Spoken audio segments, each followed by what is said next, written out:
Bonjour et bienvenue dans ce 4e numéro de la petite semaine. Aujourd'hui, nous commençons a priori comme vous, devant un ordinateur, car vendredi, nous serons le 27 septembre. Mais quel rapport, me direz-vous?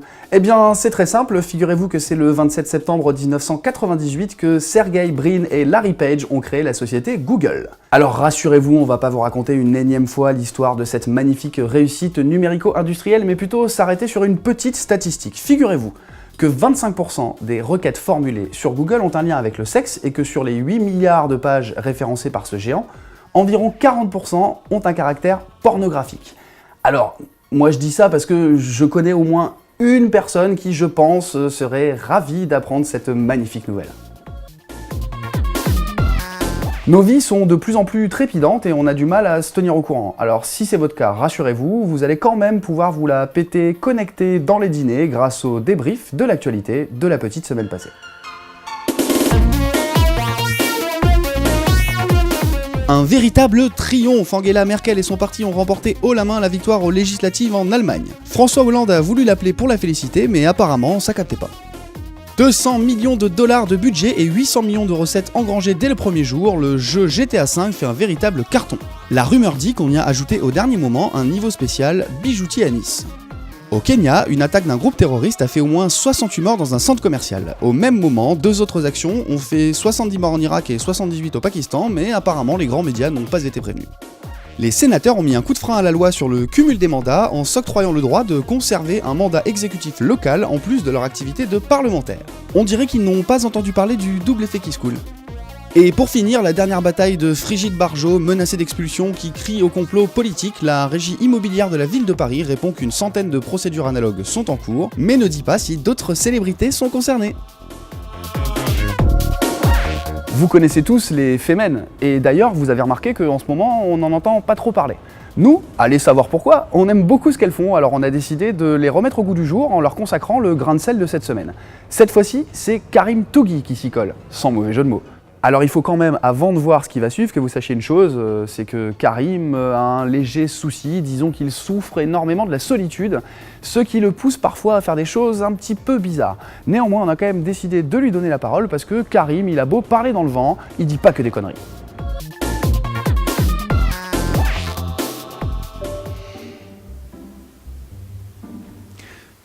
T'as vu les Femen? Alors? Ça va toi au fait? Non, c'est vrai, on s'inquiète vachement, t'es super tendu là, t'es là, tu tournes en rond, Ça va? Bon. Ouais, les Femen. Alors, qu'est-ce que... Tu sais pas? Ouais. Moi, tu vois, par exemple, la première fois que j'ai vu des Femen à la télé, alors d'abord, je me suis dit, wouh, des nanas compréhensives qui nous montrent leur nichon, c'est gentil, elles sont prêteuses. Et je me suis dit, mais pourquoi ça s'adresse aux hommes? Je veux dire, parce que j'aime regarder des nichons, il faut qu'on m'éduque. Et alors, pour m'éduquer, on me montre des nichons? C'est quand même bizarre. Enfin, je sais pas, je me suis dit, mais pourquoi on me parle à moi? Qu'est-ce que j'ai fait?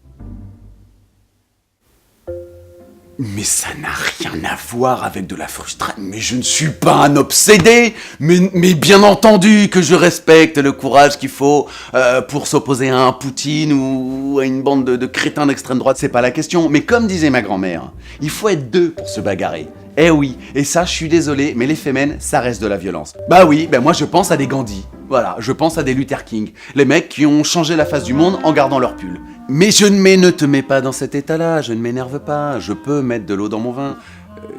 Oui, les Femen, ça reste une idée originale, bien sûr. C'est parce que quand tu vois la réponse des anti-mariage gays au phénomène Femen, les homènes, au-delà du fait que ça reste une réponse du type toi-même dans une cour de récré, pardon, mais logistiquement c'est une aberration. Parce que la puissance des Femen, en plus de la puissance nichon, c'est que clairement, il y a la place pour écrire un paragraphe, tu vois.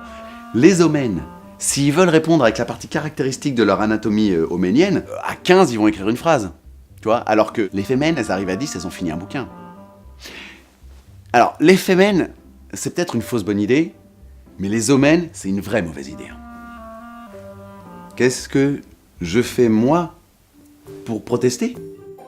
Oh la pirouette de politicard. Et vous, qu'est-ce que vous faites, monsieur Pujada? Mais je les regarde déjà. Et ouais, parce que s'il y avait personne pour les regarder, on aurait tué d'une mauvaise foi.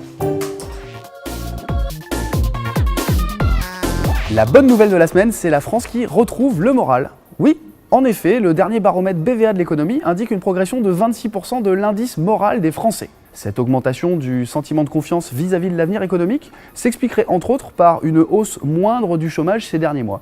Alors il semblerait donc que l'optimisme gagne une part de plus en plus importante de la population. Si toutefois, pour diverses raisons, ça n'est pas votre cas, rassurez-vous, on vous a trouvé un petit bonbon miraculeux qui devrait vous aider. Ou pas. I just don't know what to do, Sue.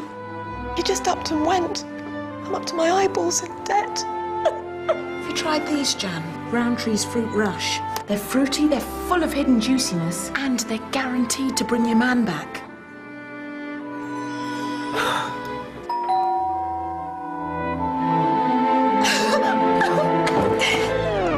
Bailiffs, madam. Come to take your fridge. New Fruit Rush. The fruity, the juicy. What more do you want? Et voilà, c'est fini, bonne petite semaine à vous. Avant de vous quitter, un petit conseil, n'oubliez pas, pour avoir la forme, il faut manger 5 fruits et légumes par jour, faire du sport, éviter de manger trop gras, trop salé, trop sucré, de respirer des hydrocarbures et de consommer des aliments cancérigènes. Ou sinon, on peut aussi essayer de se détendre. Allez, bisous!